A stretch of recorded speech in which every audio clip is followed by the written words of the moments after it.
Attention, ce que vous étiez sur le point de voir dans cette vidéo va profondément choquer. Docteur Traoré.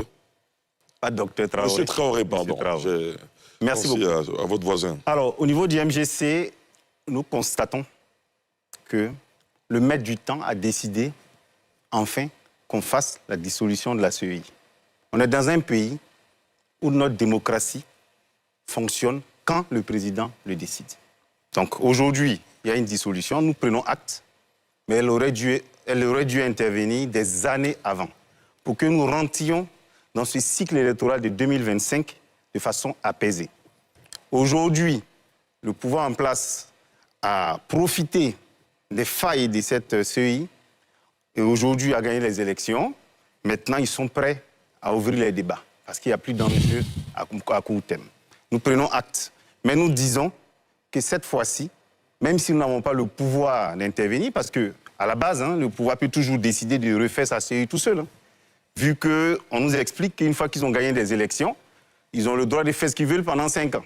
Puis après, on décide si on veut les garder ou pas. Ce n'est pas de la démocratie.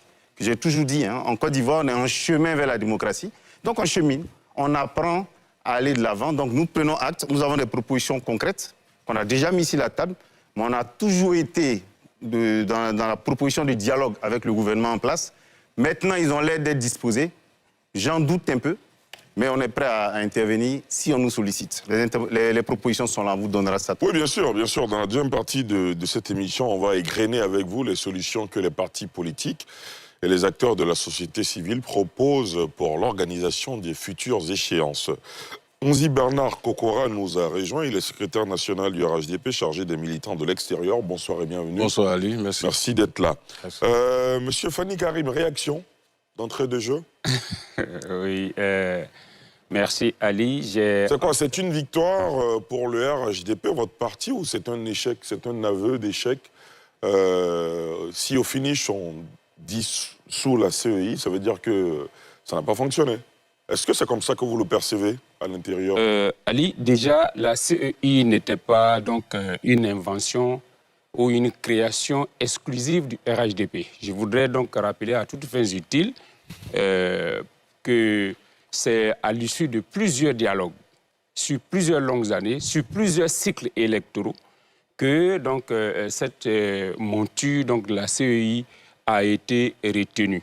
Depuis Honoré Guier jusqu'à aujourd'hui Cuibière, et jamais quelque chose n'a été fait de façon unilatérale. Voilà, donc la CEI a fait son travail et il y a eu beaucoup de critiques sur le chemin, comme vous l'avez si bien signifié. Et aujourd'hui, celui qui incarne l'État de Côte d'Ivoire et donc qui est à l'écoute, qui est supposé être à l'écoute donc des populations ivoiriennes, a décidé qu'il est temps donc qu'on puisse mettre cette structure-là de côté et que nous puissions peut-être réfléchir à une autre monture tout en tenant compte de toutes les critiques qui ont été formulées. Et donc je pense que tout le monde devait pouvoir quand même s'en réjouir. Mais quand il dit que le RHDP a profité donc, des failles de cette CEI-là pour gagner des élections avant de procéder à la dissolution, je voudrais que nous avons beaucoup de respect pour le parti qu'il représente ici, donc le parti Madame Simone Veil Gbagbo. Et donc je voudrais donc qu'il se ressaisisse sur ce point.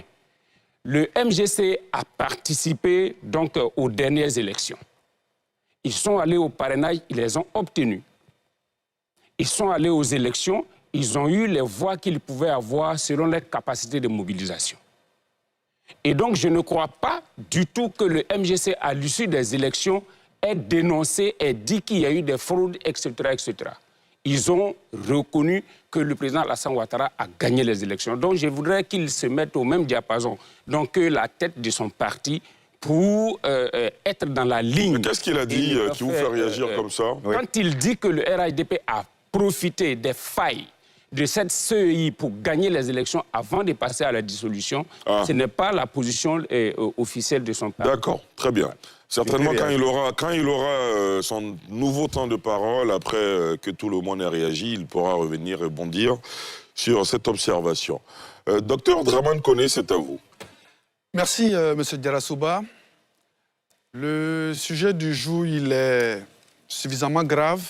C'est un sujet très important qui porte malheureusement sur un certain nombre de souvenirs douloureux, très douloureux, que des milliers de femmes et d'hommes en Côte d'Ivoire ont dû vivre du fait des troubles, des crises inhérentes aux différents cycles électoraux qui se sont passés sous l'égide de la CEI.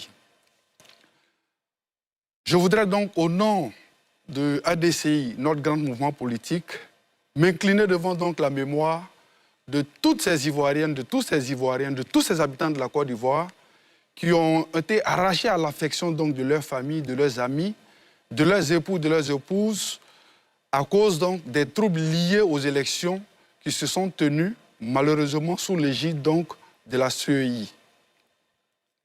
Cela dit, ADCI, notre mouvement aujourd'hui et demain la Côte d'Ivoire, se réjouit de cette décision de dissolution donc du gouvernement, d'autant plus que déjà en janvier, après donc les législatives controversées de 2025, nous avons donc de façon formelle souhaité exprimer l'idée donc de la dissolution de la CEI. Aujourd'hui, le gouvernement nous donne raison, le pouvoir nous donne raison en prenant donc cette décision qui est salutaire 4 mois après. Mais attention, nous disons que dissoudre une institution, ce n'est pas systématiquement refonder cette institution. Parce que la CEI, rappelons-le, c'est 25 années de gestion donc des élections en Côte d'Ivoire, c'est plus de 3000 morts pendant les différents cycles électoraux, c'est plus de 270 milliards engloutis pendant les 5 dernières années, c'est énormément d'incidents douloureux pour l'ensemble donc des Ivoiriens. Et donc, pour nous, il s'agit essentiellement de faire en sorte que cette dissolution soit suivie d'une réforme qui ne soit pas cosmétique, mais qui soit profonde. Ce que nous demandons, ce n'est pas un changement d'habit, c'est un changement de modèle. Et pour nous, à l'heure ainsi, 3 exigences peuvent être mises sur la table. La première pour nous, c'est que le nouvel organe qui sera mis sur pied devra faire preuve d'une indépendance réelle.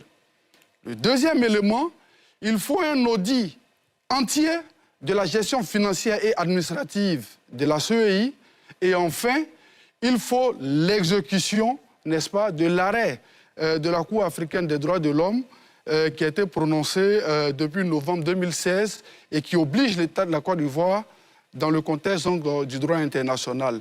Voici ce que nous pouvons donner pour l'heure sur cette situation. Vous avez déjà anticipé sur les propositions pour le format ou le prochain mécanisme d'organisation des élections. On y reviendra certainement de fond en comble. Tout le monde aura le loisir de donner son avis. Yacouba Doumbia, c'est Alors, qu'avez-vous pensé de cette révélation choquante sur l'Afrique? Dites-le moi dans les commentaires juste en dessous. Aimez la vidéo si elle vous a